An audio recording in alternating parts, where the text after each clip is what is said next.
Episode 127ல இருந்து 133 வரைக்கும் tale of Jiraiya the gallant அப்படிங்கிற ஆர்க்க தான் நம்ம பார்க்க போறோம். இந்த வீடியோல நருட்டோ ஷிப்புடன் சீசன் 6 எபிசோட் 127 நம்ம பார்க்க போறோம். ஓப்பனிங்லயே டேல்ஸ் ஆஃப் கட்சி ninja Jiraiya ninja scrolls part 1 அப்படிங்கிற இந்த எபிசோடோட டைட்டில் போட்டு ஸ்டார்ட் பண்றாங்க. ஹீரோசன் ஜிராயா ஒரோச்சிமாரு சுனாடே 3 பேத்துக்கும் பெல் டெஸ்ட் கண்டக்ட் பண்ணுவாரு. என்கிட்ட 2 பெல்ஸ் இருக்கு, அதுக்கான அர்த்தம்னு ஹீரோசன் சொல்ல வரும்போது ஒரோச்சிமாரு எங்கெல்லாம் 3 பேத்துல 2 பேரை ஜெயிக்க முடியலையான்னு சொல்லி கேட்பான். கரெக்டா சொன்னேன்னு அப்ரிஷியேட் பண்ணுவாரு. ஜிராயா இதுல மட்டும் நான் பாஸ் ஆயிட்டேனா என் கூட வெளியே வருவேன்னு சொல்லி சுனாடே கிட்ட கேப்பா. சப்போஸ் தோத்துட்டீனா என்ன தொல்லை பண்ணாம இருன்பா சுனாடே. ஏகப்பட்ட ஓப்பனிங்ஸ் இருக்குன்ட்டு ஜிராயா போய் டிராப்ல மாட்டிக்குவான். ஒரோச்சிமாருவும் சுனாடேவும் பெல் எடுத்துருவாங்க.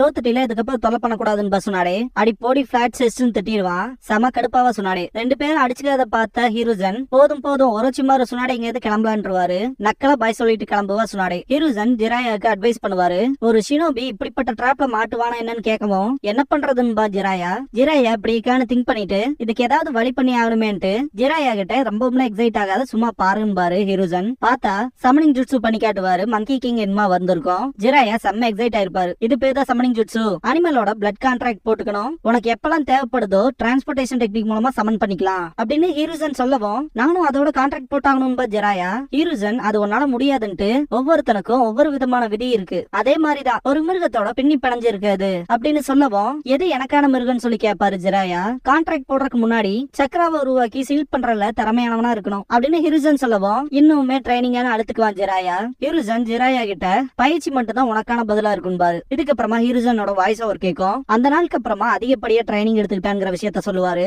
ஜிராயா அதிகப்படியான சக்கராவை உருவாக்குறது, சயின்ஸ் மேக் பண்றதுங்கிற விஷயத்தெல்லாம் கத்துக்கிட்டு ரொம்பவே ஹார்ட் கோரான ட்ரைனிங் எடுத்துட்டு இருப்பான். அதுவும் அந்த டிரான்ஸ்போர்டேஷன் டெக்னிக்காக. நான் எப்பதான் அந்த கான்ட்ராக்ட் போட தயாராகணும் அப்படின்னு படுத்துட்டு எதுக்காக இவ்வளவு கஷ்டமான ட்ரைனிங் எல்லாம் நான் பண்ணணும் அப்படின்னு கண்ணை மூடி திங்க் பண்ணும்போது சுனாடே எனக்கு பாய் ஃப்ரெண்டுன்னு இருக்கானா உன்ன மாதிரி காஜியா இல்லாம இருக்க ஒரோச்சிமாருவை நான் சூஸ் பண்ணிட்டு போவான்பா. தலைவன் டக்குன்னு எந்திரிச்சு பதில் சிம்பிள் தான், நான் அல்டிமேட்டான ஷினோபி ஆனா சுனாடேவை தோக்கடிக்கிற இடத்துக்கு வந்துருவேன். விஷயங்கள் செட்டில் ஆயிருச்சு, நேரத்தை வீணடிக்க போறது இல்லைன்ட்டு செம்ம எக்ஸைட் ஆயிருப்பான் ஜிராயா. ஜிராயா ட்ரைனிங் எடுக்கிறத பார்த்த ஹீரோசன் ஷினோபி ஆகிறக்கான அவனோட பர்பஸ் அவன் தெரிஞ்சுக்கிட்டான் போலன்னு திங்க் பண்ணுவாரு. தலைவன் என்ன நினைச்சான்னு நமக்கு தானே தெரியும். ஜிராயா எந்திரிச்சிட்டு சுனாடே மட்டும் இல்ல எல்லா பொண்ணுகளையும் ஏன் வசம் இழுப்பேன் பாத்திரலாம், என் சக்கராவை கான்சென்ட்ரேட் பண்றான் அப்படின்ட்டு சீல் பண்ண ஆரம்பிச்சிருவாரு. போர், டாக், பர்ட், மங்கி, ஷீப்னு கான்ட்ராக்ட் போடாம டிரான்ஸ்போர்டேஷன் டெக்னிக் பண்ணக்கூடாதுன்னு பயங்கரமா கத்துவாரு ஹீரோசன். ஜிராயா சமனிங் ஜுட்சுவை பண்ணிடுவான். ஹீரோசன் வந்து பாக்கும்போது ஜிராயா இருக்க மாட்டான். ஜிராயா டோட்ஸோட இடமான மவுண்ட் மியோபோக்கு போயிட்டு எங்க இருக்குன்னு பாக்கும்போது காமா பூண்டா அண்ட் ஸ்னேக்க பாத்துட்டு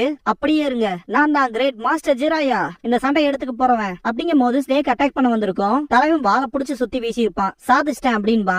காமா பூண்டா ஆச்சரியத்தோட மனுஷ குழந்தைன்னு பாக்கும். என்ன பேசுற தவளையான்ட்டு பாப்பான் ஜிராயா. ஒரு மனுஷன் மவுண்ட் மியோபோக்கு வந்திருக்கான், திங்க் பண்ணி பார்த்தா இத நான் பாத்திருக்கேன் அப்படின்னு காமா பூண்டா சொல்லும் போது எதை பத்திங்க மாதிரி ஜிராயா பாப்பான். காமா பூண்டா ஜிராயாவை லார்ட் ஃபோகசாக்கு கிட்ட கூட்டிட்டு போயிட்டு அந்த மனுஷ குழந்தை வந்துட்டான்னு சொல்லுவான். எப்படியோ இப்பனாவது வந்தேன்பாரு லார்ட் ஃபோகசாக்கு. என்ன எதிர்பார்த்துட்டு இருந்தீங்கன்னு சொல்லி கேட்பான் ஜிராயா. ஆமா, ஏன்னா நீ வருவேன்னு எங்களுக்கு நல்லாவே தெரியும், கிரேட் லார்ட் எல்டர் நீ வருவேங்கிற விஷயத்த ஆல்ரெடி சொல்லி இருந்தாரு அப்படின்னு ஃபோகசாக்கு சொல்லவும் மவுண்ட் மியோபோக்கு ஒரு சின்ன பையன் வருவான். நான் அந்த பையனுக்கு டோட் பவர்ஸையும் தீர்க்க தரிசனத்தையும் கொடுக்க போறேன்னு சொல்லியிருப்பாரு. அந்த கனவு தான் எனக்கான கனவுன்னு சொல்லிட்டு என்னோட சொந்த தீர்க்க தரிசனம் அப்படின்னு சொன்ன விஷயங்களை எல்லாம் பிளாஷ் பண்ணி காட்டுவாங்க. நான் தான் அந்த பையன்னா எனக்கான தீர்க்க தரிசனம் எதுவா இருக்குன்னு சொல்லி கேட்பான் ஜிராயா. எனக்கு தெரியாதுன்னு ஃபோகசாக்கு சொல்லவும் தெரியாதான்னு கேட்பான் ஜிராயா. இங்க இருந்து நீ பயிற்சி எடுக்கணும், கிரேட் லார்ட் எல்டரோட தீர்க்க தரிசனத்துக்காக காத்திருக்கணும் அப்படின்னு ஃபோகசாக்கு சொல்லவும் நான் ஸ்ட்ராங்கா இருக்கணுங்கிற முடிவை நான் எடுத்துட்டேன். பெண்கள் மத்தியில பாப்புலரா இருக்கணும்னு நினைக்கிறேன், தவளைகளுக்கு மத்தியில இல்ல அப்படின்பா. குறை சொல்லாத இதுதான் உன் விதின்னு பாரு ஃபோகசாக்கு. என் விதியான ஆச்சரியமா கேட்பான் ஜிராயா.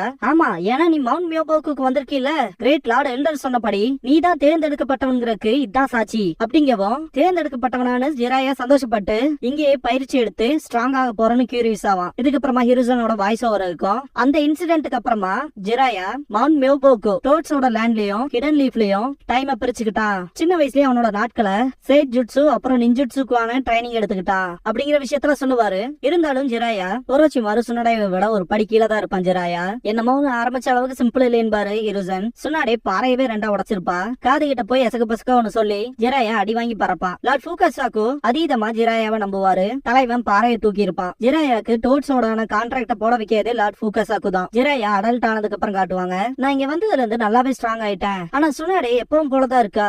அதுன்னு மட்டும் இல்லாம நான் தான் தேர்ந்தெடுக்கப்பட்டவனா இருந்தேன்னா கேர்ள்ஸ் இம்ப்ரெஸ் பண்றது மட்டும் தான் என் பர்பஸா இருக்குமா என்ன? நான் ஸ்ட்ராங் ஆகிறதுக்கு திங்க் பண்றதுக்கான ரீசன் அது ஒண்ணுதானா அப்படின்னு ஜிராயா திங்க் பண்ணிட்டு இருக்கும் போது காமா பூண்டா ஜிராயான்னு கூப்பிடவும் என்னன்னு வந்து கேட்பான். கிரேட் லார்ட் எல்டர் கூப்பிட்டு இருக்காரு அப்படிங்கவும் நிஜமாலுமான்ட்டு ஷாக் ஆவான். உனக்கான தீர்க்க தரிசனத்தை சொல்றதுக்குதான் வெயிட் பண்றாருங்கவும் நிஜமாலுமான்ட்டு எக்ஸைட் ஆவான் ஜிராயா. என்ன கூப்பிட்டீங்களாமேன்னு கேட்கவும் ஆமா நீ யாருன்னு கேட்பாரு. லார்ட் ஃபூகசாக்கு அது ஜிராயா, நீங்க சொன்ன ஹியூமன் சைல்டுன்னு பாரு. இந்த லார்ட் எல்டர்னு சொல்ற ஒரு பேரு காமா மாறு, அதனால காமா மாறுனே கூப்பிட்டுக்கலாம். ஓ நீயா நல்லாவே வளர்ந்துட்டியான்கவும் ஷீமா நீ தானடா கூப்பிட்ட கிழட்டு பையில மறந்துட்டியான்னு சொல்லி கேட்பாங்க. ஃபூகசாக்கு என்ன இப்படிலாம் பேசுறேன்னு சொல்லி சத்தம் போடுவாரு. ஃபூகசாக்கு ஷீமாவை மானு செல்லமா கூப்பிடுவாரு. காமா மாறு புருஷன் பொண்டாட்டிக்குள்ள சண்டை வரக்கூடாதுன்னு பாரு. ஆமா அப்புறம் நீ யாருன்னு சொல்லி திரும்ப கேட்கவும் ஜிராயாக்கு மனசே இருக்காது. ஃபூகசாக்கு ஜிராயாவை கூப்பிட்டு இப்போ லார்ட் எல்டர் கனவு கண்ட உனக்கே தெரிஞ்சிருக்கும், அவரோட தீர்க்க தரிசனத்தை உங்கள்கிட்ட சொல்ல போறாரு, கவனமா கேட்டுக்கங்கவும் சரின்பா ஜிராயா நான் என் கனவை பத்தி உனக்கு சொல்றேன் அப்படின்ட்டு முழுக்க முழுக்க வக்கரமா இருக்க நீ ஒரு அற்புதமான நெஞ்சாவா மாறுவ, காலப்போக்குல உனக்கான ஸ்டூடெண்ட்ஸ் இருப்பாங்க அப்படின்னு காமா மாறு சொல்லிட்டு இருக்கும் போது ஜிராயா மனசுக்குள்ள என்ன முழுக்க முழுக்க வக்கரமானவனா இதெல்லாமா ஞாபகத்துல வச்சிருப்பாரு அப்படின்னு திங்க் பண்ணுவான். உனக்குன்னு வர மாணவர்கள்ல ஒருத்தன் ஷினோபி வேர்ல்ட்ல பெரிய மாற்றத்தை உருவாக்குற ஷினோபி ஆவான், அதான் நான் என் கனவுல பார்த்தது அப்படின்னு காமா மாறு சொல்லவும் எப்படிப்பட்ட மாற்றம்னு சொல்லி கேட்பான் ஜிராயா. அது பெரிய ஸ்திரத்தன்மையா இருக்கலாம், இல்லைன்னா பெரிய அழிவா இருக்கலாம். இந்த உலகமே இது வரைக்கும் பார்க்காத அளவுக்கானதா இருக்கும். இந்த ரெண்டுல ஒண்ணு நடக்கும் அப்படின்னு பாரு. என்ன அந்த ரெண்டுல ஒன்னா, அதுக்கான அர்த்தம் என்னன்னு சொல்லி கேட்பான் ஜிராயா. அந்த புரட்சியாளனை நீதான் வழி நடத்துவ, ஒரு முக்கியமான செலக்ஷனை செய்ய வேண்டிய கட்டாயம் ஏற்படுற நாள் வரும் அப்படின்னு காமா மாறு சொல்லவும் செலக்ஷனான ஆச்சரியப்படுவான். மாற்றமானது எந்த வழியில இருக்குங்கிறது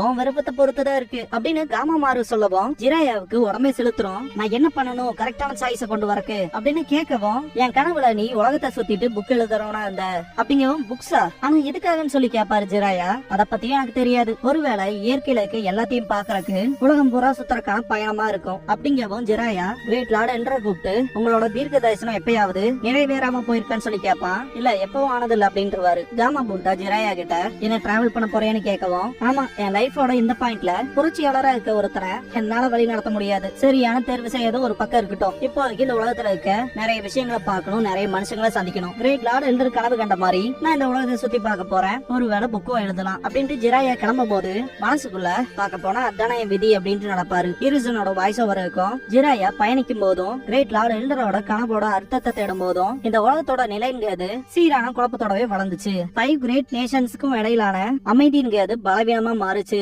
உள்நாட்டு போசல்களை போலவே லேண்ட்ஸ்க்கு இடையிலான ஆக்கிரமிப்புங்கிறது அதிகமாச்சு. அதனால மக்கள் தான் அதிகமா பாதிக்கப்பட்டாங்க.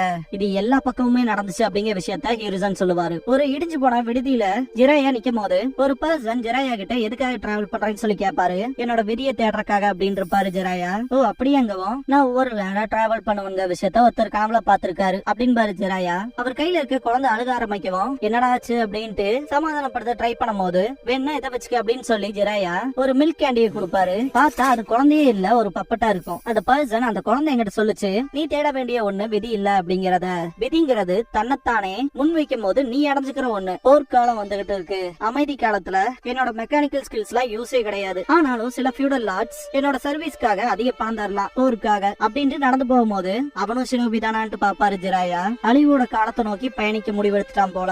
இதுக்கப்புறமா ஜிராயா ஒரு லேடியோட இருக்கும் போது ஃபன் பண்ணலாம்னு சொல்லி கூப்பிடுவாங்க. ஜிராயா என்ன பண்றான்னு கேட்கவும் சும்மா கிரிக்கிட்டு இருக்க, காலம் போற போக்குல போறேன், இது ஒண்ணு புரட்சியாளன கொடுக்க போறது இல்ல, நமக்கு தேவையான அமைதிக்கான மாற்றத்தை கொண்டு வரவன அப்படிங்கும் போது அந்த பொண்ணு ஏதாவது மாத்தணும்னு நினைச்சா என்ன மாத்து அப்படின்னு சொல்லுவா. நீ சொல்றதும் சரிதான், இது நல்லா இருக்கும் போல அப்படின்னு பாரு. வெளியே இது ஒண்ணும் நியாயம் இல்லைன்ட்டு பிரார்த்தனம் பண்ணிட்டீங்கன்ட்டு ஒருத்த எந்திரிப்பான் கேம்லிங்ல. நீங்க யாராவது சண்டை போடணும்னு நினைச்சா ஏன் கூட சண்டை போடுங்கன்ட்டு வந்து நிப்பாரு ஜிராயா. தோத்து போன அந்த ஃபார்மர் தண்ணியை போட்டு புலம்ப ஆரம்பிச்சிருவான். எதுக்குதான் விதியில அப்படி இருக்கும், கஷ்டப்பட்டு எனக்கு தெரிஞ்சதை வச்சு விவசாயம் பார்த்துட்டு இருக்கேன், எல்லாம் என் கிளானுக்காக அப்படின்னு சொல்லிட்டு இருக்கும் போது இவனுக்கு இந்த உலகம் போற போக்கு பிடிக்கல போலன்னு திங்க் பண்ணிட்டு இந்த சரக்கு போடு, நானும் என் விதியை தேடிதான் அலையறேன் அப்படின்ட்டு அது கொஞ்சம் மனுப்பலா இருக்குன்னு பாரு ஜிராயா. இதெல்லாம் தேடி போறது வேஸ்ட், என் மக்களால கிரேட் நேஷன்ஸ் எதிர்த்து எதுவும் பண்ண முடியல அப்படிங்கவும் இவனால கம்ப்ளைண்ட்ஸ் மட்டும் தான் வைக்க முடியும் போலயே அப்படின்னு திங்க் பண்ணும் போது நீ சொல்றது தப்பு, நான் கிராமத்துல குழந்தைகளுக்கு பாடம் சொல்லி தரவேன், மோசமான விதியை எதிர்த்து எப்படி சண்டை போடுறதுன்னு சொல்லி கொடுத்துட்டு இருக்கேன் அப்படிங்கவும் கல்வி போற நிறுத்துமான்னு சொல்லி கேட்பான். வெட்டி பேச்சு நிறுத்துட்டு அட்டாக் வைக்கும் போது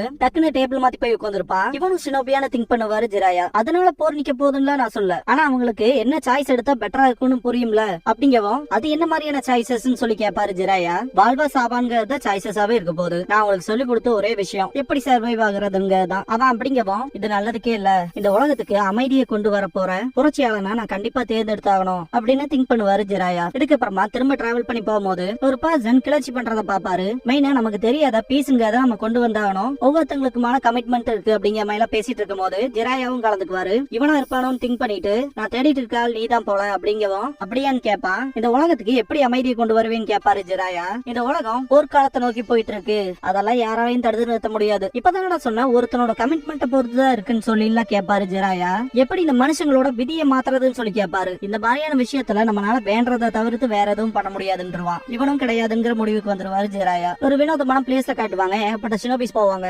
ஜிராயா மறைஞ்சிருக்க இடத்த விட்டு வெளியே வந்து பார்க்கும்போது ஒரு கிராமமே தீப்பிடிச்சு எரியும். எதுக்கு இப்படிப்பட்ட சாதாரண கிராமத்துல அட்டாக் பண்றாங்க ஷினோபிஸ்லாம் அப்படின்னு சந்தேகத்தோட பார்க்கும்போது பின்னாடி இருந்து பெரிய ஷூரிக்கன் அட்டாக் பண்ண எஸ்கேப் ஆயிருப்பாரு. ஏகப்பட்ட குவாய்ஸ் அட்டாக் வைக்கும், பேப்பர் பாம் இருக்கும். கடைசியா அட்டாக் வைக்கும் போது சப்ஸ்டிடியூஷன் மூலமா தப்பிச்சிருப்பாரு. அந்த ஷூரிக்கன் ஜுட்சு நீ ஃபூமால இருந்தா வந்திருக்குன்னு சொல்லி கேட்பாரு. பீஸ்ஃபுல்லா இருக்க மக்களை எதுக்கு அட்டாக் பண்றேன்னு சொல்லி கேட்பாரு. நருட்டோ கிளாசிக்ல ஃபூமா கிளான் சேர்ந்த ஒரு பொண்ணை நம்ம பாத்திருப்போம். தலைவன் நருட்டோ ஒரு பயங்கரமான வேலையை பார்த்துட்டு கைய பாத்திருப்பான். அந்த பொண்ணு பேரு தெரிஞ்ச கமெண்ட் பண்ணுங்க. நீயும் நிஞ்சாவான்னு வாய்ஸ் கேட்கும். நான் எனக்கான ஸ்டூடெண்ட தேடி டிராவல் பண்ண ஆரம்பிச்சிருக்கேன் அப்படின்பாரு. கடினமான விஷயத்துல ஏன் டைம் வேஸ்ட் பண்ற? லேண்ட்ஸ்க்கு இடையிலான பவர் பேலன்ஸ்ங்கிறது மோசமா இருக்கு. பெரிய போருக்கான விளிம்புல இருக்கும். அந்த கிராமத்தையும் அழிச்சிருக்கோம். டிப் ஆஃப் நிஞ்சா உள்ள வந்ததுக்கு அப்படின்பா.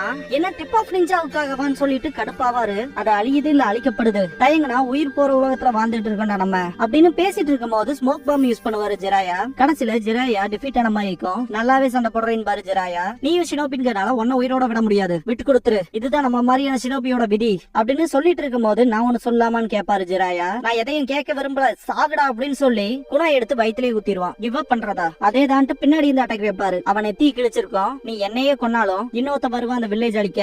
ஷினோபி வேர்ல்ட்ல பாலனுங்கிற சாபம் இருக்க வரைக்கும் அமைதிங்கிறதே இருக்காது அப்படின்ட்டு மறைஞ்சிருவான். ஜிராயா மனசுக்குள்ள கிரேட் டோட்சேஜோட ப்ராஃபசி நான் தான் விதிக்கப்பட்டிருக்கேன், இந்த உலகத்துக்கான அமைதியை கொண்டு வர போற புரட்சியாளனை ட்ரெயின் பண்றதுக்குன்னு சொல்லியிருக்காரு. என்னோட பயணத்துல நான் ஒருத்தரம் கூட கண்டுபிடிக்கல அப்படின்ட்டு சம கடுப்பாவாரு ஜிராயா. ஏற்கனவே இந்த நேரத்துல போர்கள் தவிர்க்க முடியாம போரிடப்படுது. ஜிராயாவோட பயணமும் போர்ஸ்ஃபுல்லா ஒரு சின்ன பிரேக்கோட திரும்ப லீஃப் வில்லேஜுக்கு வர வச்சு அவன் கம்பெனியன்ஸோட செயல்பட்டான். அப்படிங்கவும் சுனடையோட தம்பியான நாவாக்கி இறந்தது. ஒரோச்சிமாரு சுனடை கிட்ட நாங்க வார்ல இருந்தோம் அப்படின்ட்டு அந்த ஹொக்காகே நெக்லஸ காட்டுவான். அதை பார்த்த உடனே கதறி அழுக ஆரம்பிச்சிருவாங்க. ஷினோபி வேர்ல்ட்ல இருக்க இந்த சேட்னஸ் அழிக்க அந்த புரட்சியாளனை நான் கண்டுபிடிச்சே ஆகணும், அமைதியை நிலைநாட்ட போறவன நான் தேர்ந்தெடுத்தே ஆகணும் அப்படின்னு திங்க் பண்ணிருப்பாரு. வாய்ஸ் ஓவர்ல திரும்ப ஹீரோசன் கடைசியா அந்த தீப்பிடிச்ச போர் ஜிராயாவையும் அவனோட காம்ரேட்ஸையும் எதிர்பார்த்துச்சு. இதுதான் தேர்ட் கிரேட் நிஞ்சா வார். சீக்கிரமே அவங்க 3 பேர்த்தையும் லெஜெண்டரி சன்னின்னு கூப்பிடுவாங்க அப்படின்னு ஹீரோசன் சொல்லவும் இந்த ஒரு எபிசோட் முடியுது.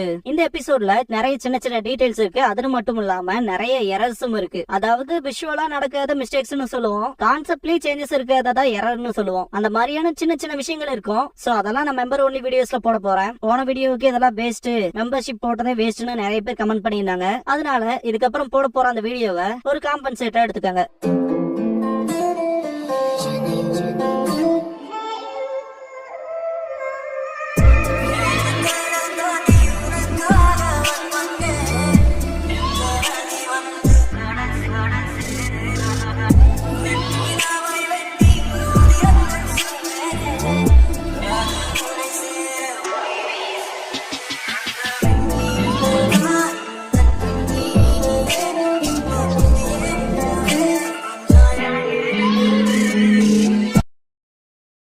க்ளோசிங் சாங் முடிஞ்சதுக்கு அப்புறமா tales of a gutsy ninja Jiraiya ninja scrolls part 2 தான் நீங்க பார்க்க போறீங்கன்னு பாரு ஜிராயா. தேங்க்ஸ் ஃபார் வாட்சிங்.